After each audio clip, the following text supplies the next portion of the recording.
How do you build a massive audience on YouTube without going viral? In this week's podcast, my guest, Mark Wolters, has the answer to that question, plus insights on many more topics on this edition of the Videocraft Show presented by Video Husky.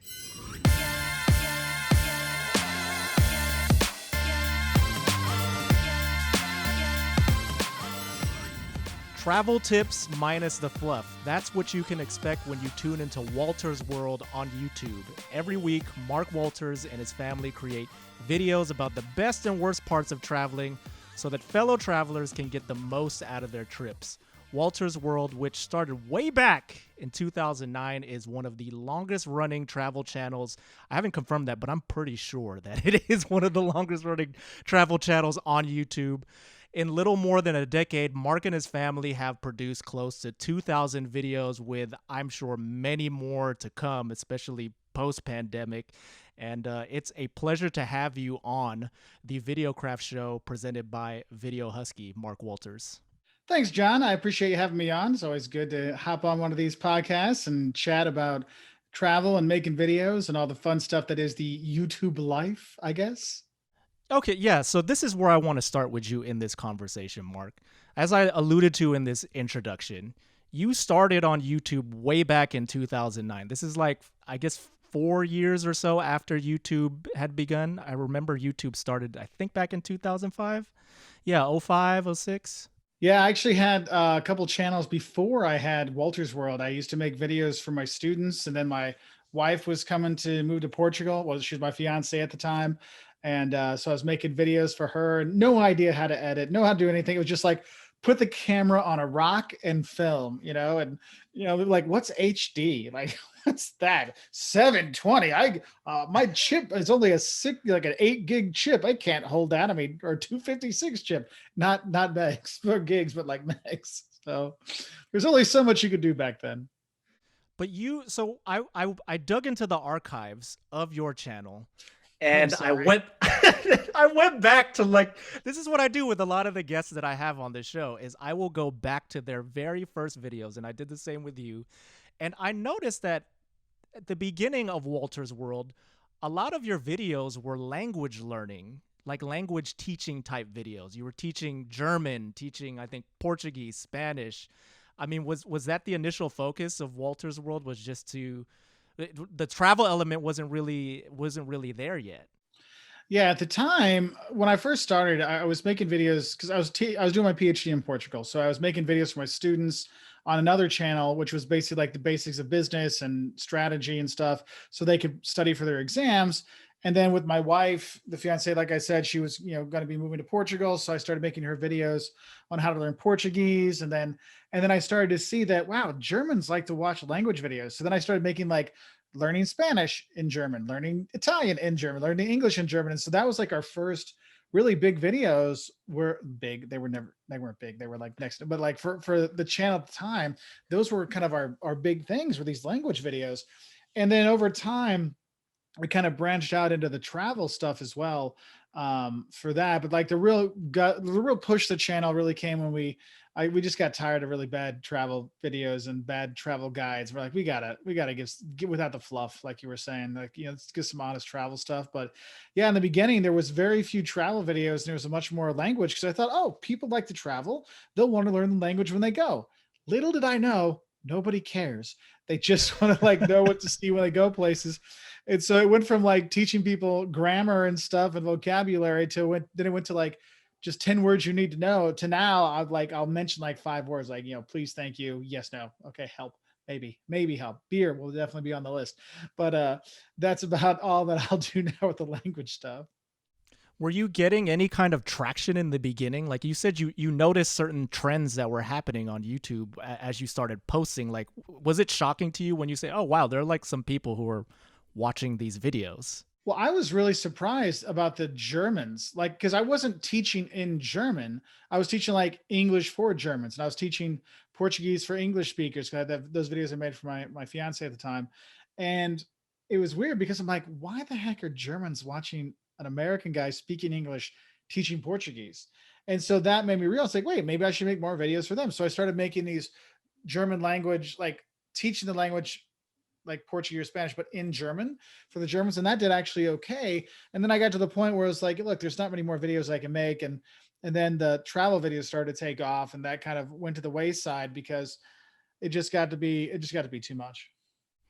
So around what time did you start doing mostly travel videos? Like how long were you into your YouTube journey, so to speak? Well, I think 2009 is when we started this channel, the Wolters World channel. And there was some travel when we went pretty much all travel focused, probably by within a year or two.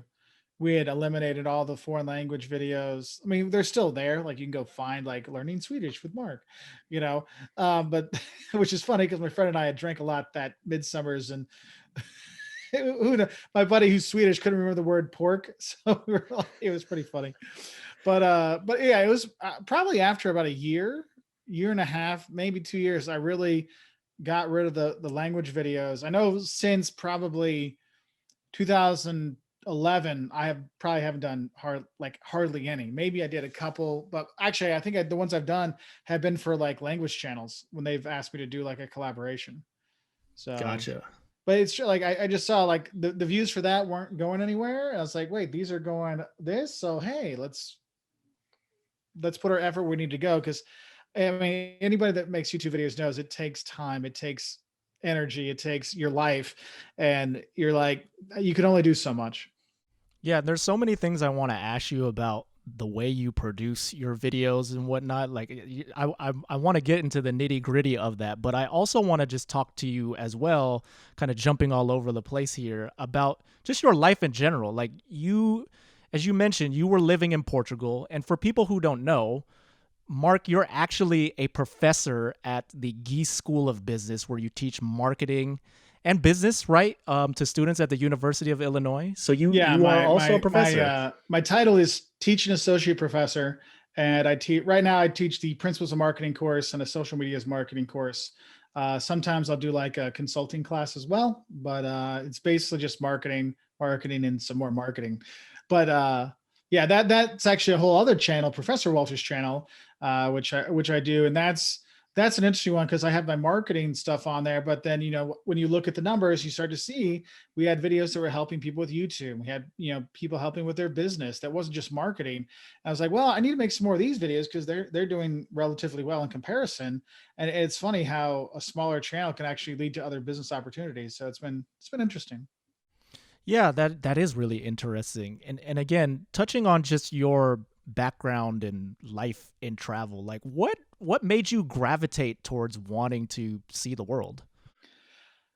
It's funny. I think part of it is my grandfather, when he was a Presbyterian minister, and when he retired, like apparently when you're a minister, you never actually retire. They just send you places for like 6 weeks or 6 months, or like until they find somebody to stay at this church. So he would go all around the U.S. when I was a kid and go work in New York for 6 weeks or Seattle for like 2 weeks or something, and he'd always send us postcards from there. So like every week or every other week, we get a postcard from Grandpa of a different place he was at.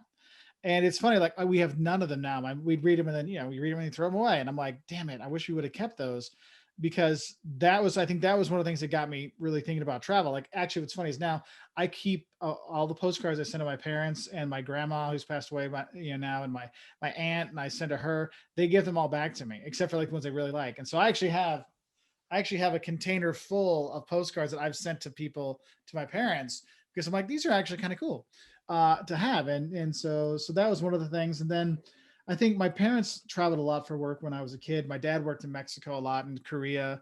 And so there was always something there. And it was funny because when I remember when I was in high school, I never thought I'd leave Illinois. I want to be the mayor of my city and the governor of my state. I want to, do.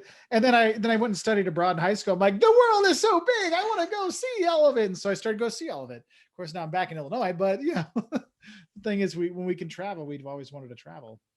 Yeah, I imagine too, and I've felt this way personally because I've traveled quite a bit myself, is that you just feel much more appreciative of where you're from when you've gotten to see the way life is lived in other parts of the world. Yeah, I agree. And it's nice because you can appreciate things when you're abroad. You can appreciate things when you're home, and it gives you a different perspective on things. It's like I can't complain about anything. I have a wonderful life. I got a wonderful job. I get to work with wonderful people, you know, and it's like, and some people aren't that blessed. And when you travel, you start to see that, and you're like, wow, we really are lucky with what we have. So it's been nice. But also, what's cool is when you travel, you get to find new fun dishes to eat, and you can institute that and integrate that into your local meals. Because I know when I was a kid, like we had like the same 7 to 8 meals, on cycle at my parents' house my entire childhood. Like I know when my kids go visit grandma and grandpa, I already know what they're gonna have. Like I can guarantee what they're gonna have. So, uh, as far as traveling is concerned, in that first trip, you said you left the country for the first time right after high school on a exchange program, correct? Actually, well, I went to Canada for a day with my grandpa when I was like Okay. 8. So yeah, there's that. That's Uh, but I went to Australia in high school as an exchange student for a summer. So that was my first really big foray. And so, I mean, I was like, oh yeah, you're flying to Australia by yourself. Bye. Okay. So what was that like? Where did you go? Did you go to Sydney first or So I went to a Melbourne? town called Temora, New South Wales, which is about 90 minutes from Wagga, New South Wales, which is like then another few hours from Canberra. I think it's about 6 hours, 7 hours from Sydney.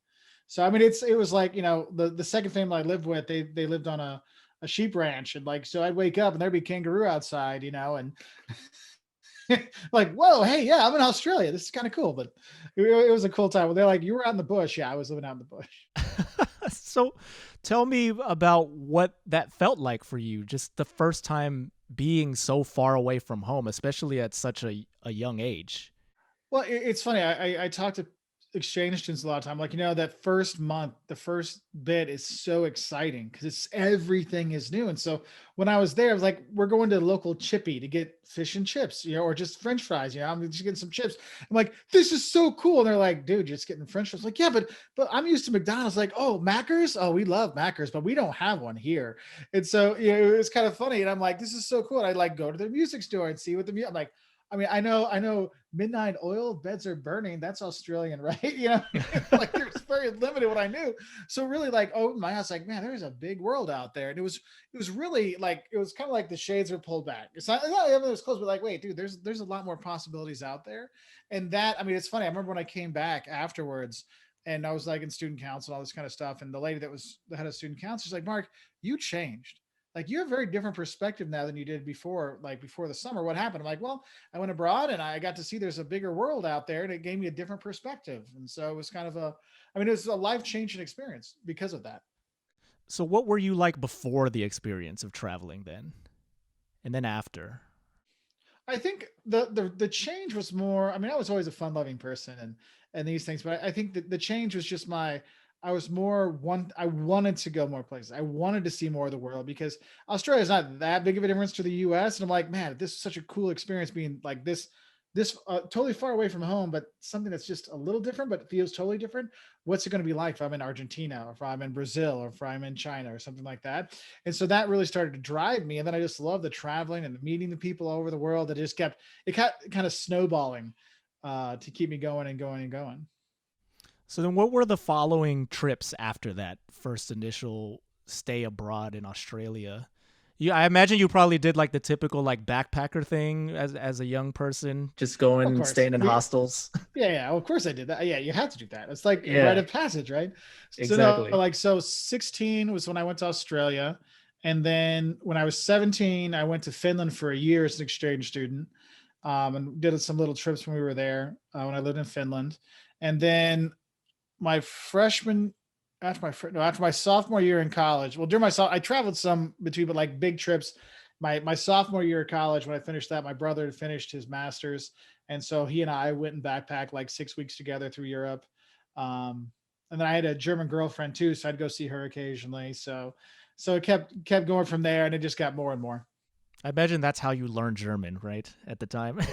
Oddly enough, I remember this. I was because her and I we were friends before we started dating, but we broke up for a while because she went back to Germany, and then we started. She came to visit, and she stayed for the summer, and I had signed up to take Portuguese at college. It was my sophomore year. My dad's like looks at me. He's like, "Why are you taking Portuguese?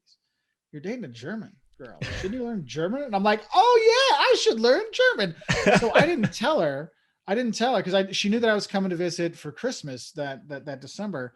And so I took German 101 in college. And like, I mean, I got straight A's and everything. I was like, totally like, I'm going to learn this. I get there and I'm like, we get in the car, we're driving to her parents' house or whatever. And I start speaking German with her, like, basic stuff. And she looks at me and goes, you sound like a jerk. I'm like, oh, okay. So and after that, I never spoke to her in German again, ever. Like I would speak German with her friends, but I would never speak German with her because like that was such like a traumatic experience. So I was like, right, okay, well, I mean, it didn't work out in the end, so it was probably best, but it was kind of Was funny that that was the first thing. was it the specific vocabulary you were using, or just the way that you sounded while you were speaking German to her that maybe turned her off? I honestly, I mean, I'm trying to think like when you first learn German, it's like, I am Mark. How are you? This is my favorite song. I mean, it probably was something like that. Think about it. You have one semester of German, but it was I'm like, whoa. And her friends were like, that was kind of a jerk thing to say. Oh, so, wow. so her friends were on my side, but after that, I never spoke with German with her again. And she tried to help me with some German assignments. And when I'd write them, I get an A+. When she'd write them, I get a B. And I'm like, nah, I don't want you to help me with my German. So Mark, tell me about the path to becoming a university professor. Like what made you decide to go this particular route for your career? Well, when I was in college, I was debating if I was in the College of Business, and I was debating about if I wanted to stay in the College of Business or if I wanted to go into education. It's just like I liked education, I like teaching, and I kind of thought to myself, I'm like, well, business. My dad gets to travel a lot. He's a business person, so I'll stay in business, and we'll see what happens. And so I finished my undergraduate. I'm doing my master's in Germany. And then I started working for Wachovia Securities. I was like an assistant to a stockbroker. And after 7 months of sitting behind a desk, I'm like, this isn't for me. It's just not for me. And this opportunity came to go teach in Lithuania. And they're like, oh, do you have a master's degree? Would you like to teach business? Come to Lithuania. I'm like, sure. I've always wanted to work. I mean, remember there used to be the thing like, oh, have your dreams written down. And one of my dreams was like, oh, to work in Eastern Europe. And I'm like, oh, well, there's something I can do. And nothing was teach. I'm like, I can do both. And so I ended up in Lithuania teaching for a year. And while I was there, I ended up staying for 3.5 years teaching, but I also got into consulting. And so I started doing consulting and teaching when I was in Lithuania. And then I realized, like, look, if I want to make this my forever job, I need to do a PhD. And so I ended up moving to Brazil next, stayed there for about 7 months, and then got to a PhD program in Portugal. And I lived in Portugal for 5 years, got my PhD there, and was teaching in Portugal for four of those 5 years. And then I got a job at the University of Illinois, and I've been here for 10 years now teaching. So there are a couple things I want to unpack there with you on that that last statements that you made, but why was teaching or living in Eastern Europe an aspiration for you? It's been so long ago. I think it was just because I hadn't really been there much, and I wanted to, like, it was like, go see where my family's from in Scotland, go work in Eastern Europe, go teach. And I'm sure at the time I thought, oh yeah, go work like in Prague or something like that. But I'm like, and then that's when I really realized, I'm like, look, you can have a good time anywhere you go. And if you want to work abroad, I mean, because I have this conversation with students a lot of time. They're like, I want to work abroad. I'm like, well, be open to work anywhere abroad, because you're probably not going to get that job in Rome. You might be able to get something in Croatia, which could be your foot into Europe and doing that. And you'll have a great time anyway. And so that's where I think it kind of like led from that. And yeah. So what was your experience like teaching in these countries in Europe, right? And you've also taught elsewhere since then, in China as well. I mean, you're having to speak and teach people from completely different cultures. Obviously, you had the experience of traveling everywhere and interacting with different people, but I mean, you're having to stand in front of a large amount of people and be an expert and communicate these ideas and topics that I assume are very complex to these people. Well, I kind of look at it this way. People are the same everywhere in the world. We're all trying to do the same thing. We're all trying to pay our bills. We're all hating on the cable company. We're all trying to, figure out, keep our families together and stuff like that. And when you find that kind of core thing or what's important to everybody, you can kind of use that as your basis. So like the examples you use, I mean, the things is sometimes you got to change the examples. Like when you talk about pressure, I'll talk, pressure for my American students is different than some of my Chinese students. I'm like, think about it. My Chinese students, they're the only child and their parents were only children. And so they have to support when they're coming out of school, they're going to have to support mom, dad, grandma, grandpa, and maybe the great grandparents too. And my, a lot of my American students, like you're coming out, like I have no pressure. I'm like, yeah. So it's a different culture you have to think about. And so you try to understand. That's why I make all these videos, like the shocks of culture shocks people have when they travel and don'ts when you travel, because there's these cultural norms that sometimes you just don't know. And that's where it can make you for an unpleasant trip or something. So if I can help people know those things beforehand, then they can know a bit more about that culture. So when they go there, they understand the culture better, they have a better time, and they enjoy themselves when they're abroad. I wanted to ask you also about just your experience as a professor and how that's helped you with YouTube. Because for me, like the funny thing is I didn't even mention this to you the last time we spoke, but I had come across your content long before I was at Video Husky. I remember I was looking up information on Xi'an, China, because I went to China a couple of years ago. Old video. Yeah. And I found your video and I'm like, wow, first of all, I was like, this guy is not like most of the other travel vloggers and people who are posting travel content on YouTube, but this is really informational. This is super helpful. Yeah. But then getting to meet you and then learn that you are also a professor, I can see that kind of reflected in the way that you create your content. Because I remember the last time we talked, you had mentioned that a lot of the way that you film things is just in one take, right? And it's similar to what you know in terms of presenting in front of a class, right? Yep. Yeah, no, I mean, for me, I think creating my videos, like I have a script, but my script is kind of like a PowerPoint slide, basically. Like when I make my business videos, I just have my PowerPoint slides and just use that as my kind of notes to go by to film. And when I do my travel videos, I have my script book where I write in like, here's the main point, like here's the 10th shock and maybe one example underneath, and I'll just, go from there. And it just kind of flows like the class. And I think, when it comes from the teaching and how that influences my videos, it really is when I'm like, I want people to learn. I want them to be prepared. So I'm going to make sure I hit those points instead of just, I'm going to randomly talk for 5 minutes and throw in some drone footage or something here. Like, no, I want every single part of this to be worthwhile, because you know what? If you don't have if you're taking your family to Spain, you don't, and you got a day job, you don't have time to watch 90 minutes of videos. You watch like 2 videos, maybe 25 minutes. I want to get as much of that information as possible so you're ready to go in case you only watch one video. And so that influences me in terms of I want to make sure people are educated. So it's like students, I want them to learn so they do well in the class, they do well in life. With my travel, I want to educate them so they can do well in their travels. I mean, you mentioned that when you were younger, you had always kind of had this type of personality. I've from talking to you before and watching your videos, my impression of you is just you're a very gregarious fellow. You're a guy. Yeah, I could see how people that's the nice way that some people term it. Yes. No, you're just like, no. And when I say that, it's just, you're really easy to talk to, honestly. You have a lot to say and you're an interesting person. You have many experiences and whatnot. I'm not trying to flatter you just because you accepted my invite to be on this show. But honestly, like that's my impression of you from having spoken to you before and then also watching your videos. Have you been able to develop that a little bit more through doing YouTube? Because you kind of have to have like a little bit of an outgoing personality to have some success on YouTube. I think the outgoing personality helps when you're filming outdoors. If you're inside, it doesn't really matter. Like, it's been amazing. I've gone to a lot of YouTube conferences over the years and meeting a lot of YouTubers are very much introverts. And then I'm like, wow, that's not what I expected when I saw you in person. Like you're still a nice person, but you're not as like that, the big like personality kind of stuff. You're more calm, like, oh, whereas like if you see me in my videos, that's who I am, because it's honesty. I can't play a fake person because it just I can't keep it up.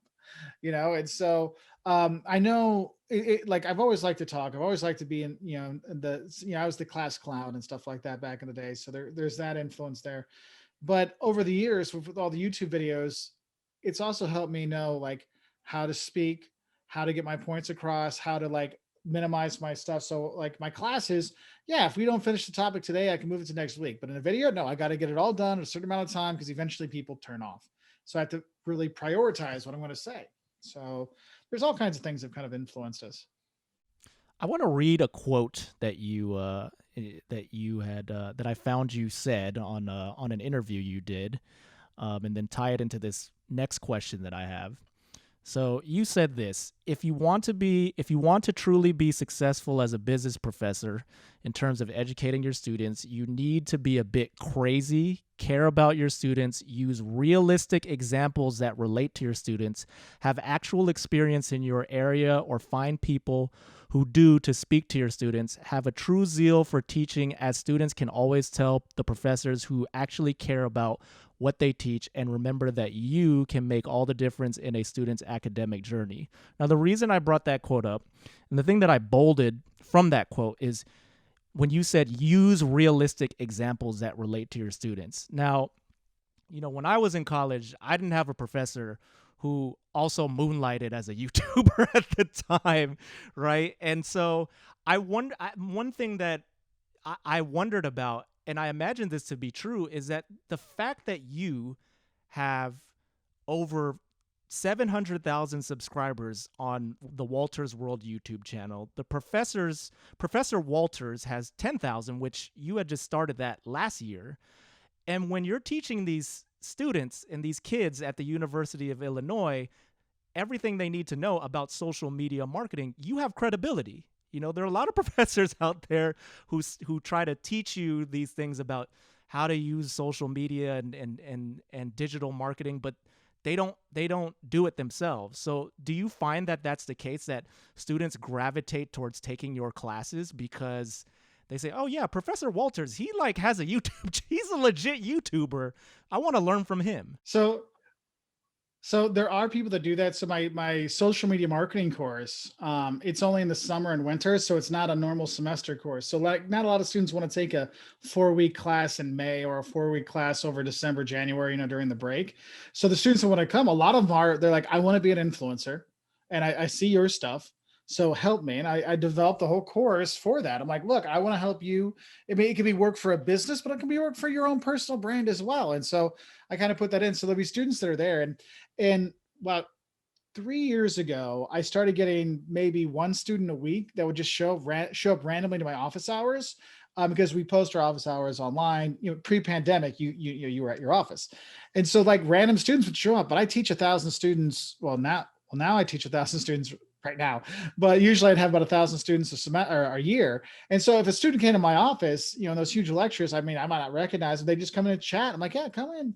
And then like, oh, I'm not actually in your class, I just want to start a YouTube channel. I'm like, oh, well, we can talk about that. It's no problem. So students would come, and it was like, there was like this 6 to 8 month window, like 2018-19 school year, that it was like once a week or once every other week, somebody was coming in just to talk about YouTube and stuff. And I actually did a talk for a student group last night. And that was actually probably a third of the questions came from like, so what about the algorithm? What about this YouTube? That's what they want to talk about, because that's something I'll relate to. So, but there are other students like, oh, that he thinks he's big because he's on YouTube, but everybody's on YouTube. And I never try to make it a big deal. Now I try not to talk about it. I like when we do like one class in my big class that's like 1,000 students. We have one section that's like digital marketing and social media marketing, and I'll just give some examples, and then they watch the entire class on my YouTube channel, so they have all the videos there to watch. So then they're like, wait a minute. So some students like afterwards, like, I didn't realize that was you. I watched your videos to go to Puerto Rico last year. Like, oh, cool. So yeah, so it's kind of funny. Yeah, and you're basically, for the Professor Wolters channel, you're basically just repurposing content or your lecture material that you would already be teaching anyways, right? Like, was this because of the pandemic? Yeah, I mean, that's what I've been lucky because I mean, I've been doing this since I was teaching in Portugal. Because I always want my students, I mean, because students learn a different way. Some read, some watch, some listen, some talk. And so I've been making these videos. Like, actually, if you look back, there's some old Wolters World videos that are actually the business videos that are in there that are like when I used to live in Portugal, like in '09, 10, around 11, around then. And it's funny because I was like, I had for those classes and I have these, and now it's kind of expanded out. And it's fun because I'm like, hey, we can do this, and that's now when I think of new content to make for my Professor Walters channel, I might not be teaching the class. Like I'll be teaching like principles of marketing, social media, like I'll be teaching that, but I already have all those videos made. Now I'm like, if I was going to make another class, if I would want to learn something, what would I want to learn? And so now I'm developing new content that's for that new topic. And so that's why like my thing is, what are topics that can really help people? So I'm moving more into talking more about personal branding. We're going to move into like negotiations. We're going to talk about networking. So it's really like skills that everybody could use. So I can help teach people that maybe only they're going to their first job interview. Maybe I can do some stuff to help you there. Not something I cover in a marketing class, but it's something that can be helpful. So it's kind of like Professor Walters is okay. All the course materials are already there. Now let's go into like helping everyday people learn about business.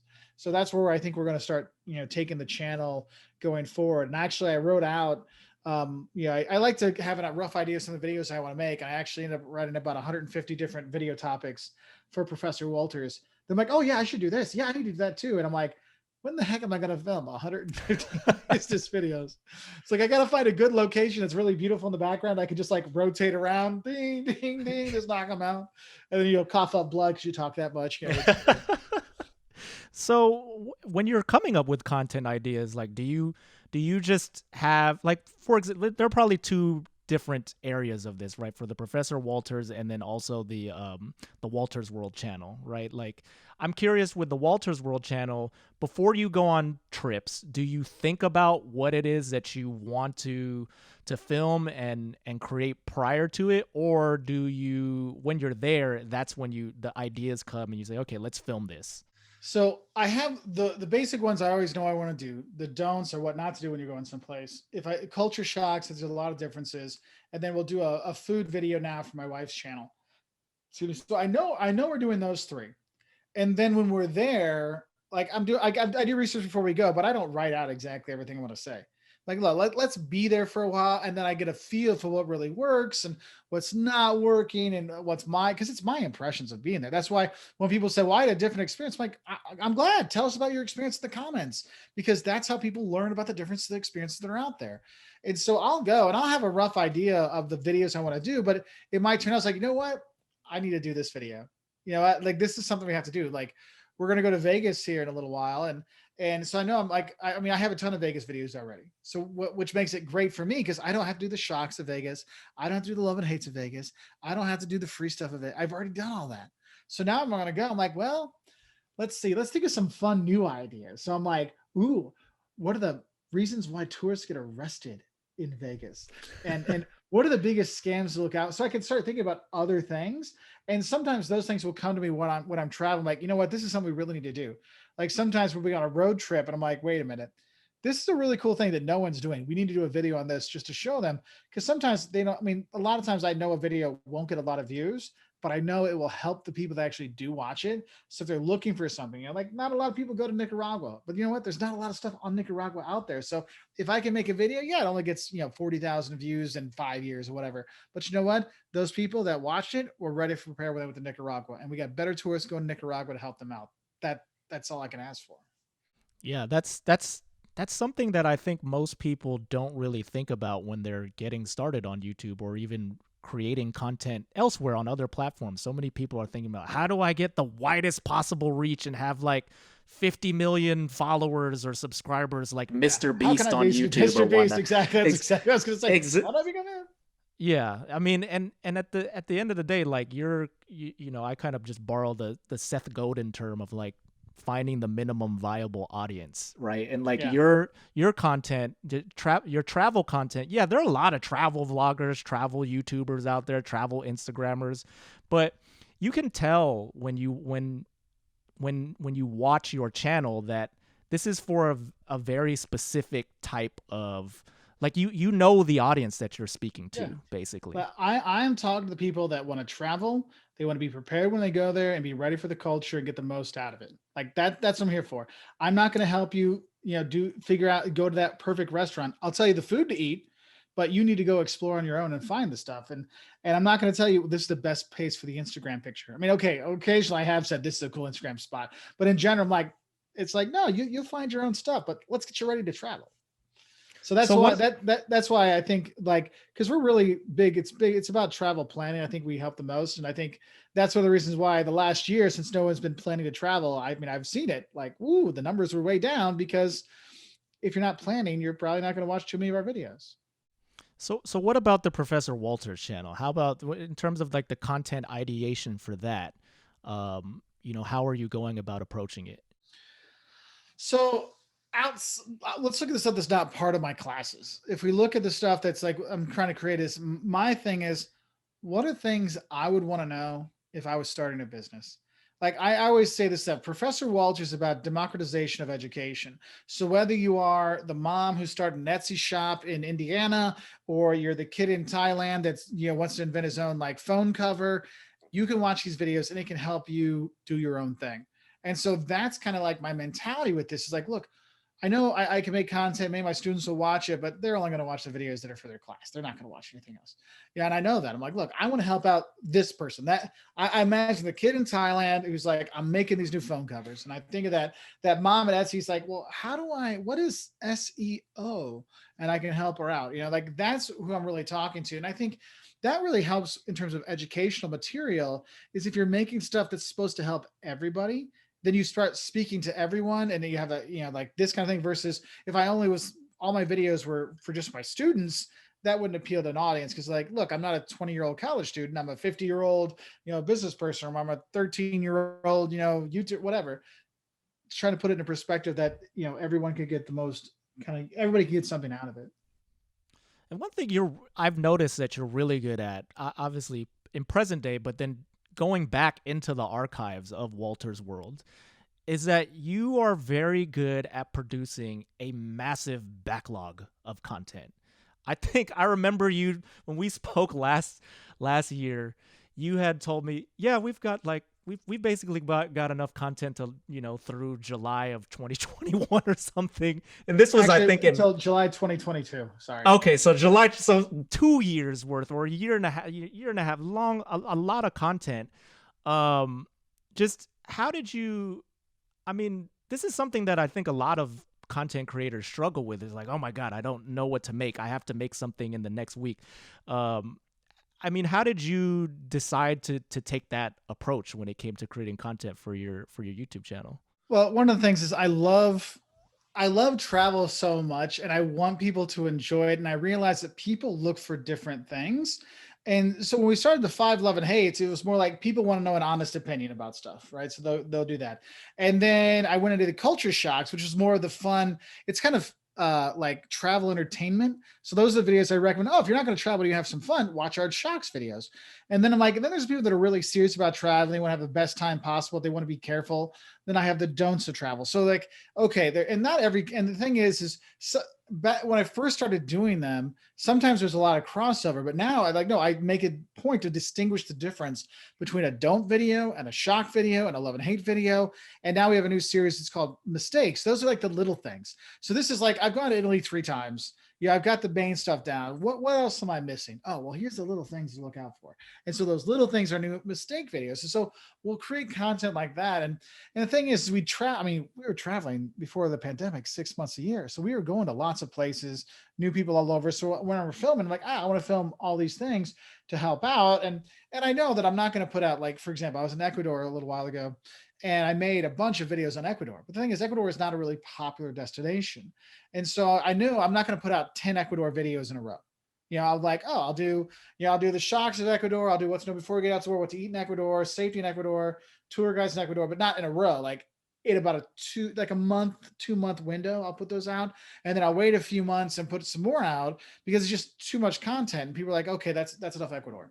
And so what ends up happening is I'll get like that 5 videos out of that last trip I had, but then there's another trip that comes up and I have the ones from the trip before that I hadn't used that goes in. And so all this stuff gets mixed up because I don't want people, I mean, we get a lot of people that will write us and be really mean. Like, why do you only go to Europe? You must hate the rest of the world. I'm like, we have 2,000 videos. There's like 500 videos on Latin America. We've got probably 50 videos in Asia and like 40 videos in Africa. Like we've got a lot of content. And what's funny is I like sometimes when they're really mean, I'm like, well, you realize the algorithm only shows you videos of what you've already watched. So you're not looking for content like that. That's why it's not showing it for you. So we have them.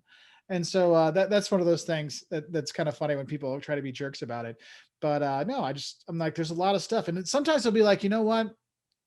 Like we were in Rwanda and I'm like, I really want to do a video about safety in Rwanda because people were so scared that we were going there. I'm like, Rwanda's fine. Like it's super safe. It's super clean. The genocide was 26 years ago, 27 years ago now. You know, it's a different time. The reconciliation, if you see how they came back from that genocide and the people, the coming together, you're like, man, if they can overcome that, we can overcome all the issues we have. You know, it's an amazing story. And I want to share those things. And so we'll see things along as we go. Like we're going to Vegas, and like I said, I still have my don'ts to do and my mistakes. So I got those two. Then I'll arrests and scams. That'll be fun. But I know we'll be like going on the high roller, you know, this roller coaster thing on the Sunset or something like, oh, how do you do this? And we'll throw something together there. Because sometimes it's just like you get that inspiration, like this is such a cool experience. I want to make sure our fans and other travelers have it too. And so I try to put that in there. And so that kind of inspires me to come up with more and more and more stuff. You know, it sounds like to me that you've been able to come up with like these common themes that you can kind of plug and play them into like the different places that you go to, and that allows you to, you know, you're not feeling so stretched thin for potential content ideas because you have those themes to lean on. Yeah, and I think that's one thing that it really helps because when I start to do my research and I'm looking around and I'm doing things and when we're there, I start to look for these specific kinds of things because there's all kinds of videos that say, here's the top 10 things to see in a city, or here's the top 10 sites in a country. Those videos for us have never, ever, ever, ever, ever done well. Never.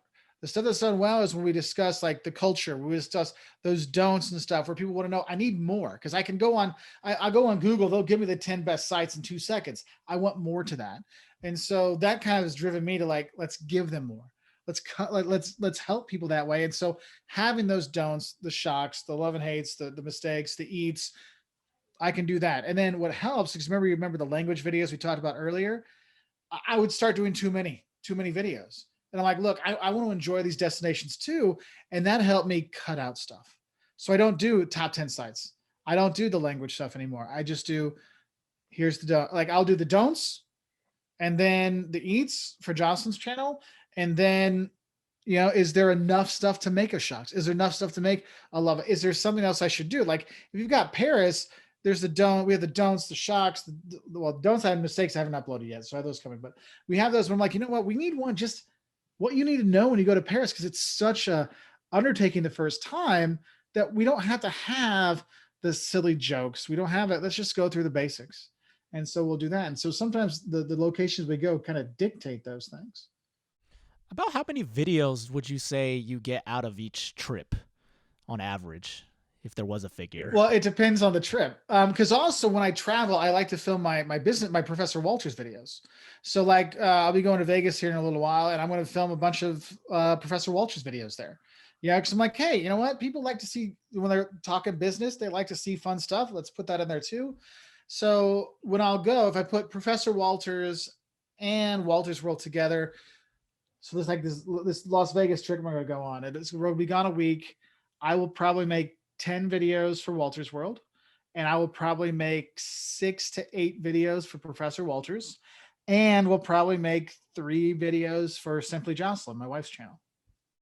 And how do you stay organized with all this footage that you end up compiling and backlogging? You know, like, I mean, I just wonder about, hard drives, gotcha. But organizing the hard drive though, right? Like with the different folders, like do you have like naming convention? This is kind of inside baseball type stuff, but I'm curious if you have that. So what I have is I actually inside it goes by year. And then in the year, the files are numbered 1 through 50 or whatever. And then it's like the trip.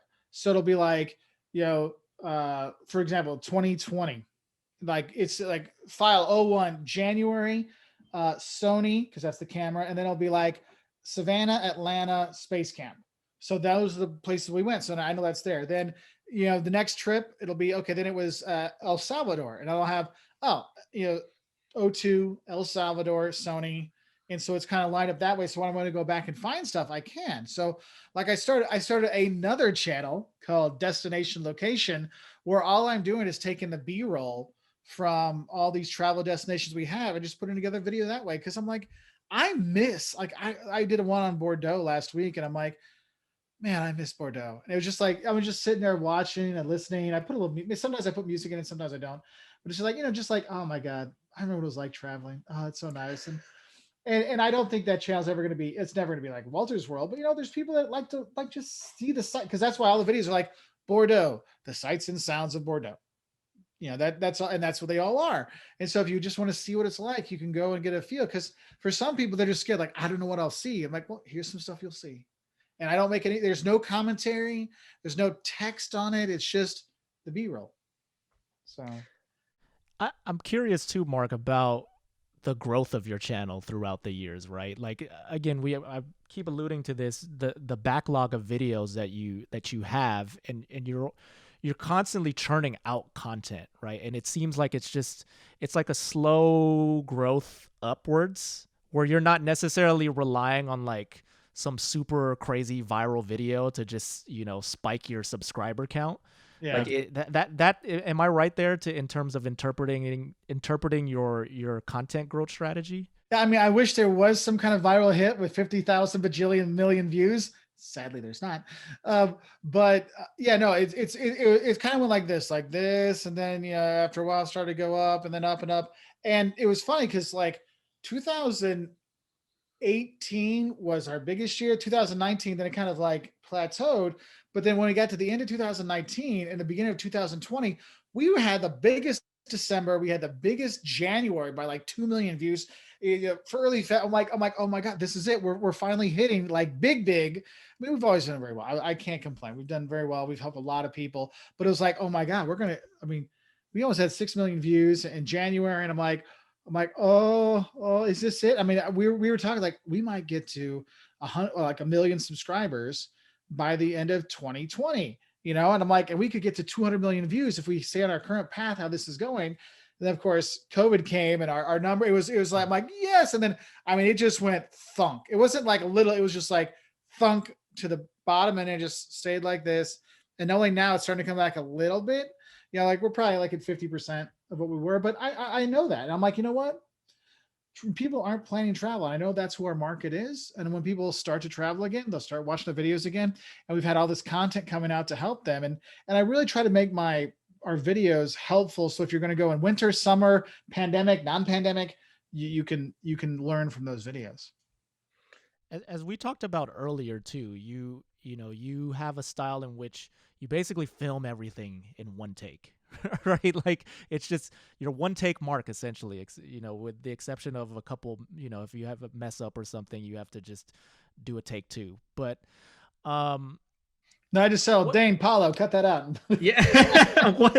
What tips would you offer to anyone who's just trying to get better and more comfortable in front of the camera like that? Because again, that's just like through repetition, I imagine, where you're able to just do that. Yeah. Well, I would say one thing is realize you're not going to be perfect. I mean, a lot of people say, I'm going to start my YouTube channel once I get some good videos ready. I'm like, no, just make a video and put it out. Like start making content so there's something there, because you may think I'm gonna make the greatest video ever, then everyone's going to subscribe. Like, no, they're not. They might watch your one video, then they're going to look for something else. There's nothing else there. They're not going to subscribe. Why? Like I just found this new space channel last night. It's like, I think Let's Go to Space or something like that. I don't remember. It's 100 subscriber. I'm like, wow, they've got 3 videos out so far, but those are actually good videos. I subscribed, but I'm like, I want to guess a lot of you haven't subscribed yet because they just don't, like, they put out their 3rd video like 2 days ago when I saw it. So I'm like, yeah, people aren't, you got to have content out there. You got to have something for them to really get to know you. And so don't be afraid to put stuff out. Don't try to be a perfectionist, because then you're never going to put any content out. Also, I would say in terms of, like how I go with the one take, like I'll mess up, but I'm not going to be, unless I mess up, excuse me, at the very beginning, which is actually the toughest. The introduction, the intro is always the hardest. Yeah, that is where you mess up the most. But like when I go through, I'm like, look, if I have a little mess up, I'm like, hold on. I'll just start where I kind of messed up a little bit before that, and I'll go instead of doing the whole thing over again. Because you can go in, there's tons of editing software out there. There's wonderful companies that can help you out with that too. No, those ain't name Video Husky, but anyway, they can like cut those things together for you. They can help out, because if you're worried about being perfect, nobody's perfect. It's okay not to have perfect videos. Like I watch other travel videos. I'm like, damn, your stuff is gorgeous. You have all those jump cuts and all that beautiful lens flare. And I'm like, I mean, I literally, my B-roll is me with my phone taking video. I'm like, this is what you're actually going to see. There's no drone. I don't use any drone footage, at least not yet, because I'm like, you're not going to be in a drone flying over this city. You're going to be on street level. So this is what you're going to see. And so that's been one of those things that I'm like, look, just make the videos. That's why like some people have wondered, like, Mark, why do you help other YouTubers? You're just making new competition. Like there's plenty of space.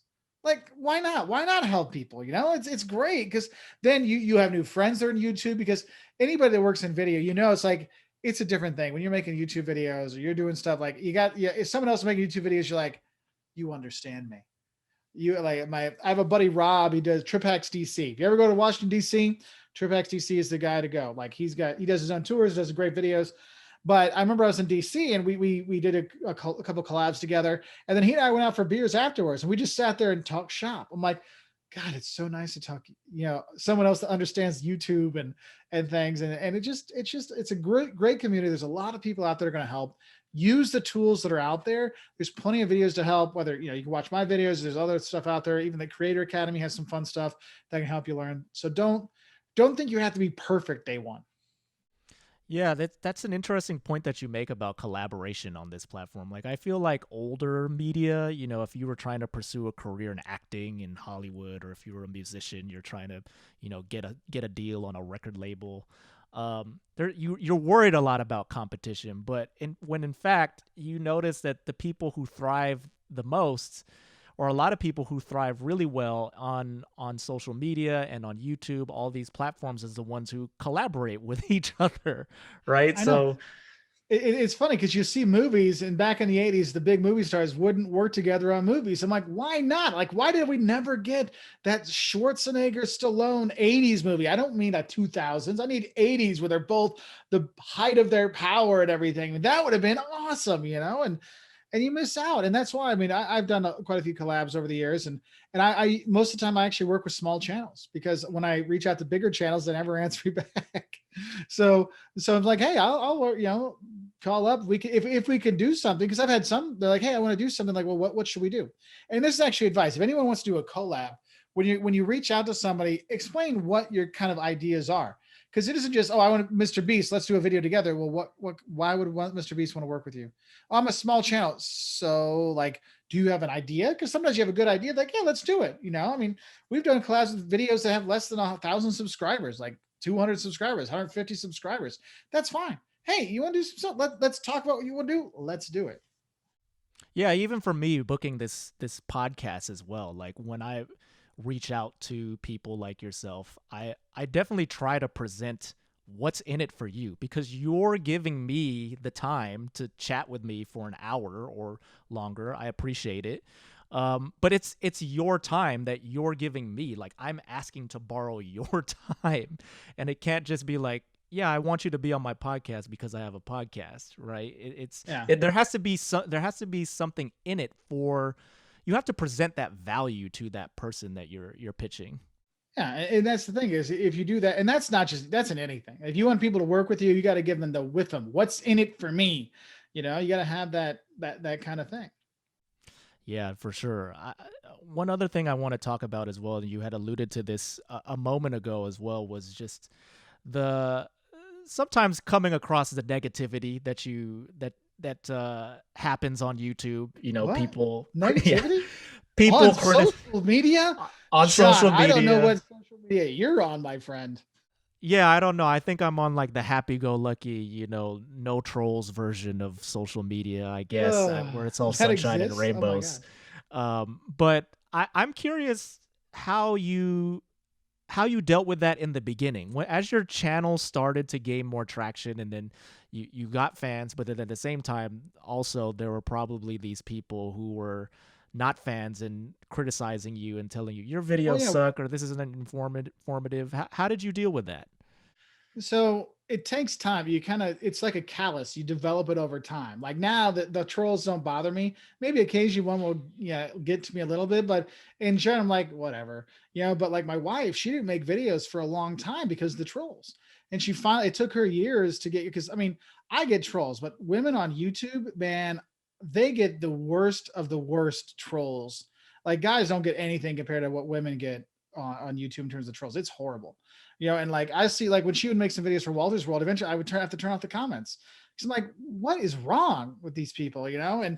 And so sometimes I've done that. I'll ban people from channel kind of stuff. But a lot of times now when your channel gets big enough or you have a devoted audience, like I don't even have to say anything because other people will shout them down.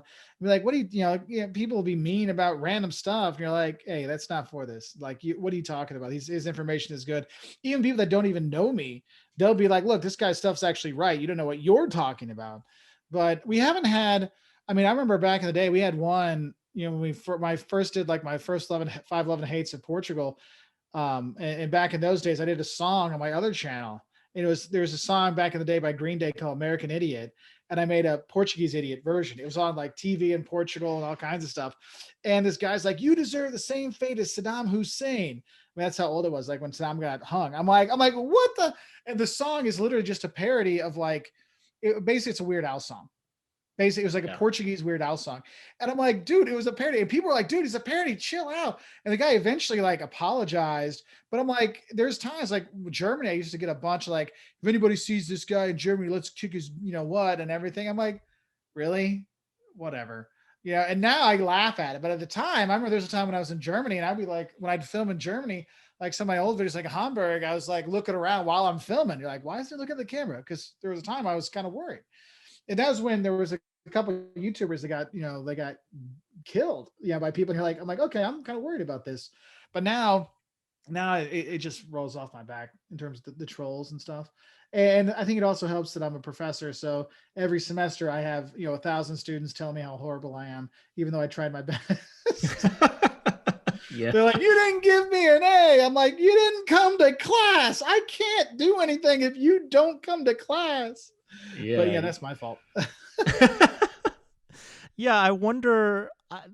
My theory on this too, because obviously I don't have, like, personally I don't have like as large of an audience as you, but in general, what I think yet, but what I think is that in general, it's just like real life, right? Like there are a lot of tough guys out there. They have more bark than actual bite. They, exactly. Say they want to fight, but nobody really wants to fight. They want to just talk and say things and be mean and be keyboard warriors and whatnot. But in reality, like majority of the time, nothing's gonna happen. Like they're not actually gonna follow through on what it is that they're saying.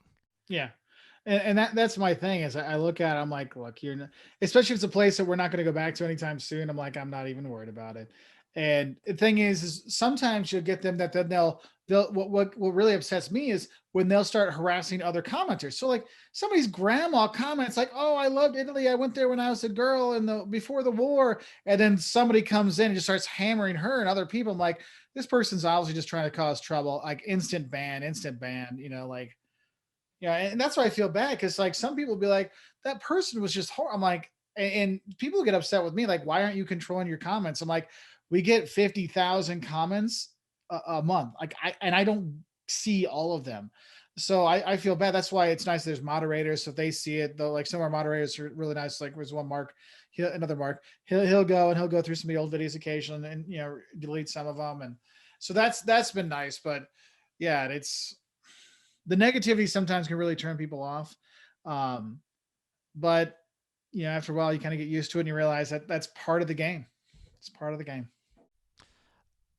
I want to kind of shift gears here too, Mark, in terms of just starting the Professor Wolters channel, right? Like what made you decide to start a second YouTube channel, and really what are like the pros and cons of having two separate YouTube channels? So I was putting my business videos, like, as Wolters World been going around since 2009. So that was like my main channel. So I'm like, I mean, here was my mind, like, you could have two channels? What? Like, it never crossed my mind. So I was putting up these business education videos up on my travel channel because it's like, oh well, it's my channel, so I'll put whatever I want on there. And so that's why there's a bunch of these videos like from '09, 10, 11, 12, of these old business videos, and some got like hundreds of thousands of views. I'm like, wow. Now Professor Walters hasn't, but those old ones did.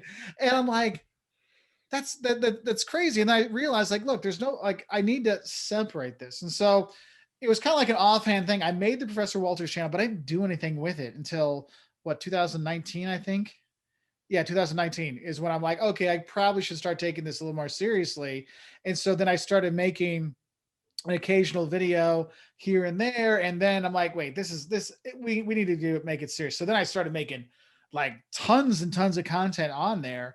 And so that's, I mean, when we travel now, I mean, it's probably, 2/3 Wolters World, 1/3 Professor Walters. And so, and the thing is the more that goes, I mean, I see this is another way I can help people. Like, I can help travelers, and now I can help other people in their business. Okay, so we were talking about you starting a new YouTube channel. To shift gears here a little bit, in terms of just running a YouTube channel with memberships, I noticed that you have this active on your on Wolters World at this Yeah. point. What's been your experience like with that? I'll be honest. So we have Patreon with patrons, and we got members on YouTube, and we've actually created a private Facebook group that's just for the members, and they've made such a community. It's unbelievable. Like, they're meeting up. Like, there's people that meet up in Texas. They have like their own like Texas group and the Minnesota crew and stuff. And it's like really cool to see that we help bring these people together, because we started doing all this stuff during the pandemic to bring people together. We were doing Whiskey Wednesdays, and then Saturdays we were doing 2 live feeds a week because I didn't feel comfortable putting out travel videos at the beginning of COVID. I'm like, nah, this isn't right. So we were just doing live feeds for 2 months. And so, like, we started having all these followers and all this, the members and all this. And so we started that. And so we'll actually have, we have one every month. We do at least one live, like, for anybody. And then we have one live that's just for the members and patrons. And then we get to have, like, time just chatting. So instead of being the quick question and answer kind of stuff, we have, for our, like, when lots of people are on there, it's more of a we get time to really, talk, and we can really go deeper into a subject versus just giving, like, oh, where that light does not like you. It doesn't like me. So instead of me like, oh, the itinerary, oh, well, you got your basic Italy, you fly into Rome, you go to Florence, head over to Lucca, then go up to Venice, and then over to Milan and fly out, la la la. Well, now you're like, look, if you're gonna go, let's be honest, you're going to stay at a region. Let's focus at the Veneto. And then we go really in depth. So instead of like a 30-second or a minute long answer we'll give on the big, huge live feed, we'll spend 5 to 7 minutes answering that question just for the members. And that's been really nice. And we've actually got to meet some of our members around the country. So it's been cool. So how big is that community now at this point? The community, I mean, members, I think we have maybe just under 100, and patrons, I think we have about 80. So it's not a ton, but it's really nice. There's people that want to help support us, and they want to be part of the group. And so that's really nice. So Mark, do you have any kind of any strategy towards growing the YouTube community and the Patreon accounts, or are you just, was it just something you said, okay, it's there, let me just try it out and let's just see how it goes? Yeah, that's kind of how it was. Let's just try it out. And then it turned out, like, we made friends. Like, that's it. It's like, I've met people during the pandemic. I've made friends during the pandemic with the members and with the patrons. So, like, for me, it's been a really great experience because it's helped us through the pandemic. Like, we're stuck at home. Like, we've done some travel around the US, but now we get to, like, talk to our friends at least once a month on the live feed and stuff. And it's really been a wonderful thing. And I think once travel starts up again, because one of the things is, I right now I don't like doing a lot of the live, because our live videos are more like people asking questions about going to certain travel destinations. And right now people aren't thinking about travel. So talking about travel is kind of depressing. So that's why we cut it back so much, just to once a month, because I was like, I don't want people to feel bad. It's like, oh, I'm just getting reminded that I can't travel. And so I think once we can start traveling again, then we'll start ramping up more with the patrons, the members, and doing more things with them because we can and we'll be going. I mean, that's the thing is like the patrons know where we're going to go, so they're intent. Like that's what we saw some in Texas. We saw some. We went out to the west. We were out in the Mountain West and stuff because they knew we were going to go. Hey, let's meet up, and so we can do some of those things. And I think that's one of the things that really is fun is to like get to know that group and become friends with them. Yeah, you know what's interesting to me too, Mark, is that you doing this, creating content on YouTube on both channels. You're not necessarily coming at this angle of like, I need this to work because it's got to be my career. I have to be a full-time content creator. As we've talked about, you're a very successful and esteemed professor at the University of Illinois, so you have a good day job. Like I imagine you're going to get tenure at some point if you don't have it already. I'm a non-tenure track, which is fine with me. I focus on teaching, so I don't have to write as many papers. So I'm happy about that. I love the teaching. That's like I have the two things I always wanted to do. I get to travel and I get to teach. It's fantastic. I can't ask for anything more. My family's healthy, so I'm like, hey. Yeah, and I feel like that alleviates a lot of this pressure that maybe some other creators might feel, but you don't have that because essentially your YouTube channel is just a side hustle for you. Yeah, it's a side hustle that pays for my travel. Basically, it's not, man, we're paying for our travel with it. But I understand, like, because some people, I don't, we haven't done any sponsorships really because we were always like, look, we'll do sponsors, but it's got to be a product that we believe in, we do use. And if it's not, I can't lie to people, say, oh, this is the greatest thing ever. Where there's some YouTubers like, this is my favorite shampoo, and the next week is a different shampoo. You're like, I mean, I can't fault them because that's how they make their living. They got to pay the bills. Like I'm lucky, I have my day job that pays the bills. The travel, now I can be honest because I'm not beholden to a brand or to a brand deal or something like that to be like, yes, this is the greatest shampoo ever, and then the next week this is their new favorite one. And you see that, and that's why I think that's one of the reasons why we started Wolters World too, is the honest videos, because I got really tired of that. I got tired of people saying it's the greatest city in Mexico. Go here, it's our favorite one. And then 2 weeks later, this is our favorite city in Mexico. I'm like, wait, you just said that of another city. And it turns out they were getting paid by each of those tourism boards to go to those places and say that. And I'm like, that's not right. But I understand they got to pay the bills. So Have you done collaborations with tourism boards in the past? So the only thing I've done with tourism boards, I went to Memphis. It was actually for a training conference. It was for bloggers. Like I do videos, so my blog is worthless. It's not worthless. The blog's actually good, but I've never got it really going. Well, I did it at a time, and then it crashed. And ever since it crashed, it's never been able to like get back to where it was. So I went on to this conference, and it was put on, like, we paid to go, but then it was like sponsored by the tourism board or whatever they're called now, the of Memphis. And they're like, hey, all we ask, you make one blog or one video while you're here. That's it. You can do whatever you want. And they were cool, like, whatever you want, we don't care. So I made like the don'ts of Memphis, the shocks of Memphis, and the eats of Memphis I put out. And the thing was, they were really nice. One of the people that worked for it, like, I like to interview locals. Could I interview one of you? He's like, yeah, sure. And so we got an interview with a local it works for the Convention and Visitor Bureau. And so that was kind of cool. And it was nice because it was a collaboration and it was honest, because if I can't do it honestly, if they're like, no, you can't say that, you can't say this, I'm like, then I can't do the video. I can't do the collab. Like there's been some companies that I use, like I'm looking at multiple products in here where companies have asked us to do stuff. And I'm like, I love your product. Like, oh, we'll send you one. I'm like, I already have it. I have it right there. I'm actually staring at it right now. Okay. Not this computer, but what's behind the computer. I'm staring at it, like pointing at it right there. Is it your ring light that you're pointing at? No, something. The ring light's over there. Okay. It's another product. And I'm like, I love your stuff. They're like, oh, we'll send it to you. I'm like, I already have it. I'm glad to make I'll do it. And they're like, oh, great. Make a video, make a blog, then send it to us and we'll tell you what you have to change. And I'm like, oh, you want a commercial? Like and there's absolutely, like, this is the greatest of this product, is the greatest out there. I love it. And there's nothing wrong with it. But I told him, like, look, we have this thing. We'll talk about the good and the bad. But it's like, sorry, we can't do that. And 99 times out of 100, brands are just like, nope, we want you to just parrot what we say. And I can understand, it's their money, it's their product. That's fine. But since I have a day job, I don't have to be stuck doing that, at least not yet. And we've thought about doing, YouTube full time, and I'm glad we didn't, because the pandemic, because it would have been tough with how things have gone. But in the end, I was like, no, I love teaching too much. I love my day job. I'm like, I don't want to give that up, so yeah.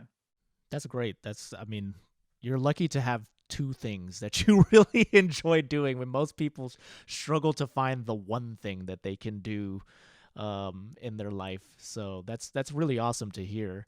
You mentioned too, Mark, obviously that your wife, she had started a channel recently. I haven't even checked it out myself. I've got to check it out after this episode. How long has she been doing YouTube now on her own with her own channel? We started last summer. Gotcha. And it's focused on food, correct?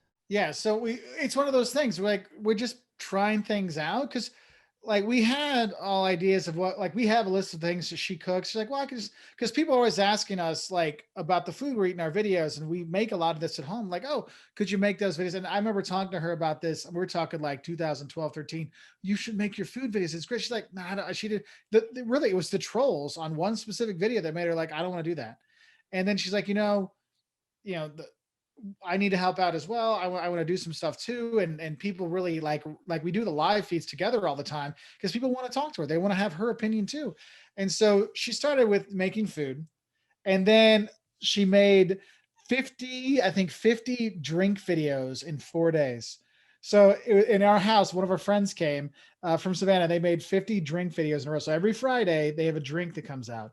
And so it was 4 days of drinking at our house and filming videos. So we had all these, and it kind of expanded. She's like, well, some other things we can talk about. So she's talking, the cooking, the accessories to go with that. And then she's like, and we saw that no one was watching our food videos on Wolters World. I'm like, well, if people aren't watching the food videos on Wolters World and you have a food channel, why don't we put some of those things on there?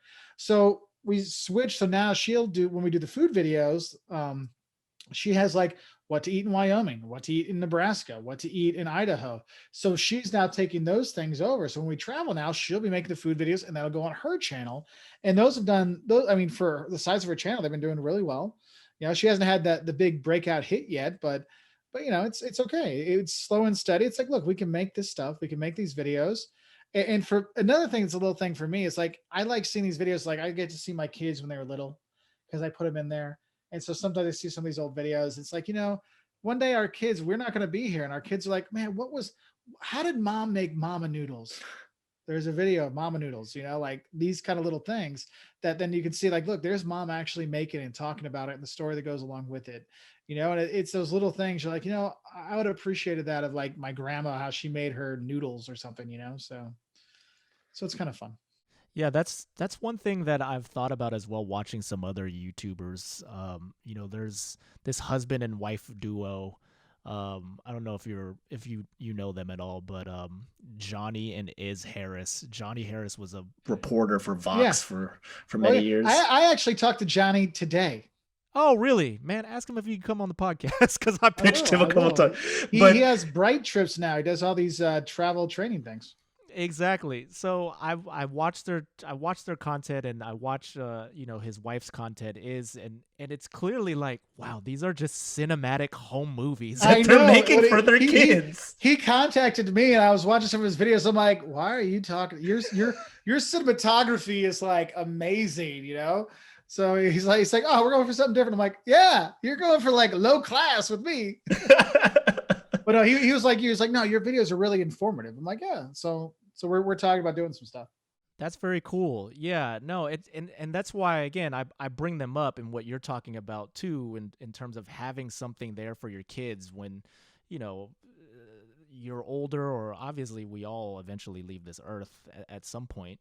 But your kids will be able to look back and watch this stuff, and it's the same thing for them. Like I wonder what that would have been like for me, like growing up and having all this, social media content posted everywhere about myself online. Yeah, it's funny. We have a friend of ours. It's like my friend's dad, and he found his dad's old like 9mm camera one weekend in, I mean, I was probably like in the 80s or something. And he made this 8mm or 9mm film this one weekend, and we happened to be visiting that weekend. And so I was visiting them, it's like 5 or 6 years ago. And they're like, Mark, you're in this video. And it's actually video. There's no sound. It's just video of me when I'm like 6 years old, like sitting on a couch, being stupid, like a 6-year-old. I'm like, oh, so that's what I was like at 6. Cool. Like, cause there wasn't those things there. You see that. And it's kind of funny. It's, my kids are like, my youngest is like, he doesn't ever remember me not having a beard. So whenever I'll shave it once a year, like usually like after a big summer trip, we come home. I'm like, look, I'm not traveling for a while. I ain't doing nothing. I'll shave it off just to like shave it off. Then like it is, because it'll be like red and then white, like just like baby soft skin. And my youngest is like, nah, dad, you need to grow that back. Because I'm old? I didn't always have the beard. How old are your kids now? Your two sons? 14 and 9. 14 and 9. Yeah. Wow. Okay, so you have one who's already a teenager. Oh yeah. Don't remind me, because I want to. There are a couple of things as we wrap things up here that I want to ask you about traveling as a family and also being a content creator as a family. First, I want to touch on just the travel with the family. What kind of impact do you think that your travels have had on your children early on in their lives? Because I would imagine that they're very worldly for their age. Yeah, no, that's one thing we've been blessed. I mean, the 14-year-old, when he was about 12, we were in Rwanda. No, we were just in Rwanda and Tanzania. We come back. We were like in Utrecht in the Netherlands. And he's like, Dad, this is kind of special. Like, this is a little bit different than other people's lives. And I'm like, yeah, it is. And I'm glad you say. And he's like, this is really special. I'm like, and I was very proud. I'm like, that's when he really realized that this is a really special thing. And my youngest one, he's so used to traveling. He's like, I miss hotels. He's a different cat. But I mean, it's funny because, people be like, there's like all these things. The kids didn't say that. The kids didn't say that. People pretend like their kids say something really like really deep. And my youngest, he'll come up with some of those really deep things. I'm like, I'm not sharing that because no one would ever believe that a 6-year-old or an 8-year-old or a 9-year-old would say that. And basically he comes down, it's like, he misses meeting people when we travel. It's like, I miss the cultures. I miss meeting these kids, and for them, I mean, it's really great to see, like, there's all kinds of crazy stuff in the world. And if the news is on, they'll hear stuff and they'll be like, why do people do that? Like, that's dumb. I'm like, exactly. A 9-year-old is saying, this is really dumb. Why would you do that? And he'll go into like, we were here, and he'll bring up something from one of our trips. It's like, proof. See, we're all the same people. I'm like, there we go. We're all the same people. That's what I love to hear. We're all together in this. And I think that's one of the things, because, kids will hear stuff in the school, and they'll hear stuff on the street, and my kids, I'm really glad that they're like, that's wrong. Like, you shouldn't say that. I'm like, cool. That you feel comfortable enough to be able to do that. So hopefully that'll keep going, because you never know when they're teenagers, crazy stuff happens, but we're hoping. How about socially? Like, how, in terms of just being traveling a lot, like, do you think that's helped them become more extroverted or just be more comfortable around different kinds of people? Well, anybody who has kids knows the kids are different. They're both very different. And one wants to be friends with everybody, and one just is cool with a couple of friends, but he'll play with anybody. And so when we go around, they have no problem making friends with new people and talking to new people. So I've never been worried about that. They both kind of clam up around adults a little bit, but that's kind of typical with kids. But I'm not worried about them like meeting people and making friends when they go places, because like you've been making friends in parks around the world where you didn't even speak the same language. You're like playing Uno and soccer with kids all day long, and you couldn't say anything. Like, I remember we were in Argentina, and the kids are up in the room, and we can hear the kids outside going, Kaylor, because they couldn't say Caleb, but there was a soccer player named Kaylor. So like we hear them, Kaylor, like they're looking for him. So we went out to go play again. And he's like, he didn't speak any Spanish at the time. They didn't speak any English, but they had a great time for like 4 or 5 days in Iguazu Falls, so hopefully they'll keep that up. Do your sons have any aspirations of doing YouTube themselves? Like, do your kids like watch Mr. Beast or these other like? Oh yeah, really my oldest loves Mr. Beast, He'll like, Mr. Beast did this. Mr. Beast did this. We got to get a Mr. Beast burger. So like we had to look and see where we're traveling. So I'm going to be in Vegas. So I got to pick up if we leave at the right time and I can get a Mr. Beast burger and bring it back. I'm like, dude, I won't be home for like 7 hours until he's like, I don't care. I'm like, all right. So they definitely are. They do not watch the cable. Like my oldest is all into YouTube. Like he was like, Dad, did you see this? I'm like, yeah, because I watch YouTube too. And so he and I will talk YouTube. And then my youngest, he's more of a Netflix guy, but he'll do the videos with me, like on my Professor Christmas channel, which is a whole other thing. That's a whole other thing.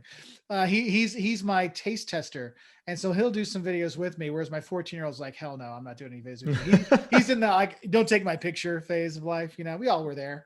But it's funny because the 14-year-old, he's like, yeah, he gets the business side of YouTube and how things would work. I'm like, dude, you could do a good job on YouTube because he likes finance and stuff like that. I'm like, if you wanted to make a channel, you understand these things. You could help kids understand. He's like, yeah, I could do that, but I don't want to make the videos. I'm like, all right. I mean, you can't pressure people to make them. Like, if you want to do it, we can do it. And so like my youngest would be like, yeah, can we make that? Cause I have all these Reese's eggs, Reese's Christmas trees, Reese's Valentine's hearts. So he's like, we have all the Reese's now. We can do that Reese's video. So I don't know if he wants the candy or if he wants to make the video, but whatever. I'll take what I can get.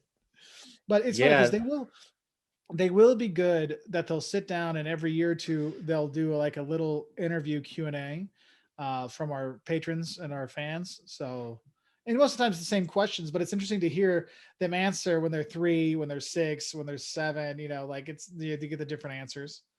So, and then the voice changes. Well, especially for your oldest now, who's like the 14. Like we saw friends that we haven't seen since before. I mean, they live like 3 blocks away, and their son and our son, we've traveled together, all kinds of stuff. You'll see them in our videos sometimes, and they hadn't been able to hang out for 8 months, but we all got tested so we could have a Super Bowl party together. So we all got tested, and we all like quarantined, stayed away from people for 2 weeks so we could actually hang out together. And it was just like, and the wife was like, oh my God, his voice. Because it like went, of course I didn't notice because I live with him, but yeah. He had turned into like a baritone or something in like 8 months. With an occasional soprano in there. Wow. So, I in terms of just their presence on social media and even their consumption of it, like as a parent, I mean, how do you handle that? How do you manage and deal with that? Because honestly, there's so many apps that even I don't know about, and there's bad stuff on there, and there's bad influences on there, and if you're a parent, you really got to be on the ball, because even if you think you're on the ball, there's hidden apps and hidden messaging and all this stuff. I mean, it's scary. Like, our kids lost his phone a number of times because you're like, nah, like that's gone. Yeah, I mean, it's like, because what I saw, like when I went to school or you went to school, the bullies were out there. They were, you'd come home with a black eye, whereas now the bullies are, direct messaging you on Instagram and these other, and posting things about you on, house party and stuff like that. And you have no recourse, and it's a whole different ball game. And I feel, I mean, I feel sorry for the kids these days about how many ways they can get picked on.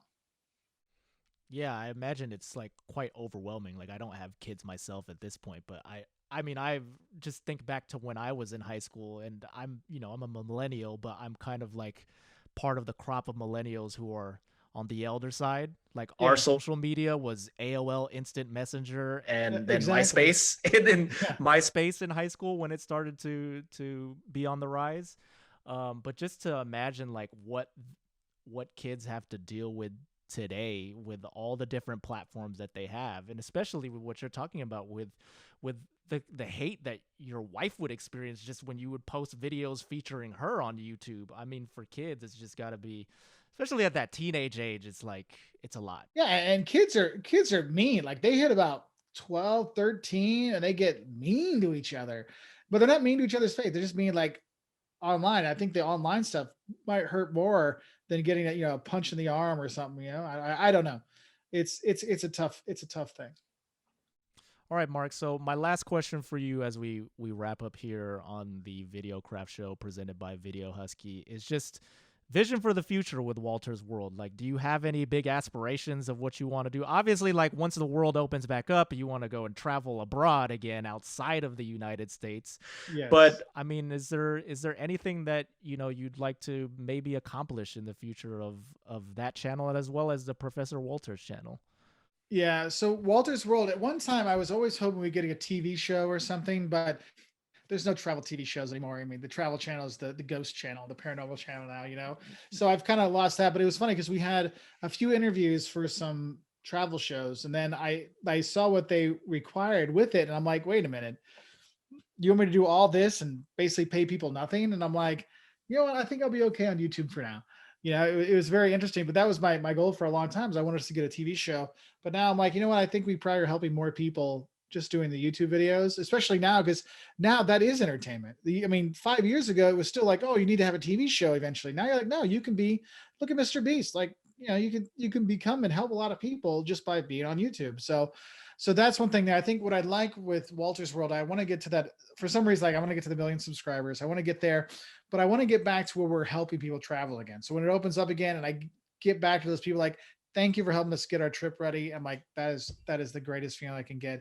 And then similar with the Professor Wolters, what I would like that one's never going to be a 1 million subscriber channel, but what I'd like it to be is I would like it to be a resource for people, whether you're a business student, whether you're somebody starting your own business, or you just want some help to figure things out, like with a job. I want that to be kind of a place where you can go and learn in a fun way. And then people talk like, hey, that's a channel that really helped me out. Thank you. Helped me get that job. You helped me negotiate my salary, you know, those kind of things. Because that's what's really nice is I'll go to academic conferences and people will come up and talk to me because of the videos. I'm like, but that video's only got like 5,000 views. They're like, yeah, but I showed it in my class. It's so helpful. Thank you so much. I'm like, cool. And so that's kind of a nice thing that it's getting out there and it's being used by other people to help other students. So that's kind of a cool thing. Cool, Mark. Well, this was great to chat with you, and again, Thanks, thank you John. for being so gracious with your time. As we wrap up here, plug everything that you need to. Where can people find you on the internet, Mark? So if you'd like to find our travel, just look up Wolters World, WOLTERS World, and we're on Instagram, we're on YouTube, we're on Facebook, we're on Pinterest, we're on Twitter. Just at Wolters World, you'll find us. You also can find us at woltersworld.com, where you can do that. If you want to learn the business side of things, you can go to professorwolters.com, and we have all of our stuff there, or look up Professor Wolters on YouTube, and that will pop up, and you'll see me talking all about fun business topics. Awesome. Thank you, Mark. Thanks, John. Have a good one. Hey, everybody, a few quick things before you go. First, if you would like the show notes for this episode and past episodes, visit www.videocraftshow.com to dig into our archive. And second, if you're a content creator that is struggling to organize your ideas, we've got a resource for you. Get a copy of our free scripting template. Using this can help you structure your ideas in a coherent manner and save you hours of time in filming in the process. To download it, visit videocraftshow.com, or if you're watching here on YouTube, find the link in the description below to subscribe to our email list. It'll get delivered straight to your inbox right after you sign up. Number 3, if you're enjoying the show, please leave us a review wherever you get your podcasts. We're always trying to improve the show for viewers and listeners like you. So your feedback, whether it's good or bad, helps us get better. So we'd love to hear from you. Leave us a review. Finally, if you're watching on YouTube, make sure to hit the like button on your way out. It helps us with the YouTube algorithm and helps us get our content in front of more content creators just like you. And also, leave us a comment while you're at it. We read every last one. And don't forget to subscribe too. If you are enjoying the show, hit the subscribe button so that you can get all the content that we're creating right here on YouTube. Thanks to my team for helping me produce this podcast. I couldn't do it without you. Giving a special shout out to Nikki Vicente, Rexa Stanislao, Shara Texon, and Chaco Arukan, and the rest of the crew over at Video Husky. If you'd like to get your videos edited just like this, visit videohusky.com to learn more. We'll see you next time on another edition of the Videocraft Show presented by Video Husky.